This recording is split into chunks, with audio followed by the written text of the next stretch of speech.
প্রবাসে যারা থাকে সৌদি, বাহারান, আপনার দুবাই, কাতার ওই ধরনের এলাকার মানুষ অনেক বিপদে আছে। আসুন সবাই আমরা সবার জন্য দোয়া করি। আসসালামু আলাইকুম, সবাই কেমন আছেন? আশা করি সবাই ভালো আছেন।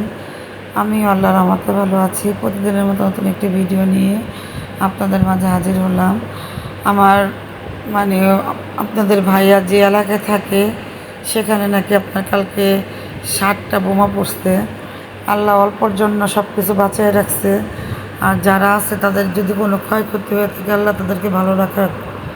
এই সমস্ত কথা শুনলে বাসার এখন আর কোনো কিছু ভালো লাগে না। কারণ যাদের হাজব্যান্ড প্রবাসে থাকে তাদের যদি এ ধরনের বিদেশে কোনো খবর আসে অটোমেটিক তাদের মন মানসিকতা খুবই খারাপ লাগে। আমার ছেলেও বলছিলাম এই ধরনের সমস্যা হইতেছে। কারণ এতদিন শুনছি আপনার রিয়াদে, কাতার, এখন দেখতেছি দাম্মামের দিকে এই ধরনের সমস্যা হইতেছে। আসুন সবাই আমরা বেশি বেশি করে দোয়া পড়ি। প্রতিদিন ভিডিও দিতে হয়, সে কারণে ভিডিও দিতেছি, তা না হলে ভিডিও দিতাম না। আর এমনি যে আমার ধরেন ফলোয়ার অনেকটাই কমে গেছে। আমার কত ফলোয়ার যে আপনার কমে গেছে নিজে বুঝতে পারতেছি না। আমার সব কিছুই ভালো, কিন্তু কেন এরকম হইতেছে জানতে পারতেছি না। যাই হোক, এখন পেট আছে তো রান্না করতে হবে। এখানে টমেটো ভালো করে কষিয়ে নিল। পোয়া মাছ রান্না করবে। কার কার পছন্দের পোয়া মাছ কমেন্টে জানাবেন। এখন মাছগুলো সুন্দর করে দিয়ে দেবো। যারা খাবে তাদের জন্য করতেছে, আর যারা খাবে না তাদের জন্য আবার অন্য কিছু রান্না করব। এই ধরনের বিপদের কথা শুনলে আপনার মন মেজাজ ভালো থাকে না। আপনার ভাইয়া সকালে ফোন দিয়ে বলতেছে ওনাদের এখানে যখন ভিডিওটা দেখাইলো আমারে, দেখি চতুর্দিকে গেলে আপনার আগুনের ধোঁয়া উঠতেছে। তো যারা সরাসরি দেখছে তাদের কেমন লাগতেছে? যাই হোক, এখানে পুঁই শাকের ভাজি করব সুন্দর করে। আর এখনকার পুঁই শাক খেতে অনেকটা ভালো লাগে। কার কার পুঁই শাক পছন্দ কমেন্টে জানাবেন।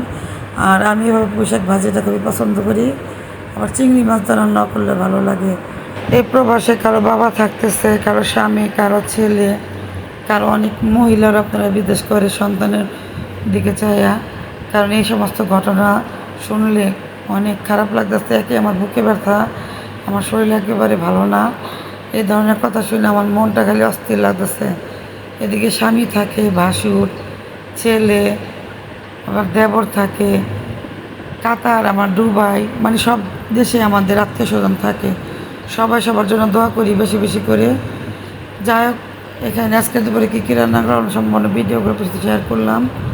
তো আজকের ভিডিওটা এখানে শেষ করব। সবাই ভালো থাকবেন, সুস্থ থাকবেন, ভিডিওটির পাশে থাকবেন, লাইক কমেন্ট শেয়ার করবেন। আসসালামু আলাইকুম।